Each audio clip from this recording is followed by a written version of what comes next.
May something sinister behind it. Pero kanina in public, wala naman siyang pinatutukuyan na ganoon, Christian. So kami, personal interest lamang po siya.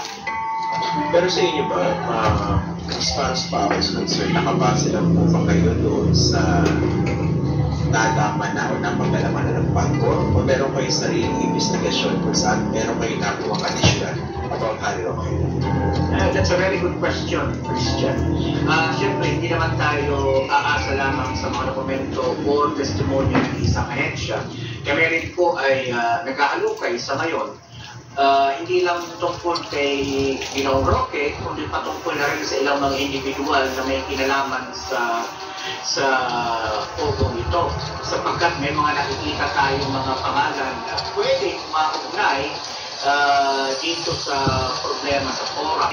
The Executive Secretary is we should follow where the evidence leads us. Alam naman natin na ang chairman ng PAOK ay dating unang maestrado. So, okay. Isa-isahin po natin yung mga natagpuan yung dokumento na may kaugnayan kay Harry Roque. So, ibang state. Sirs, saan po nagkanin yung mga dokumento? Pero result ang as far as you can remember.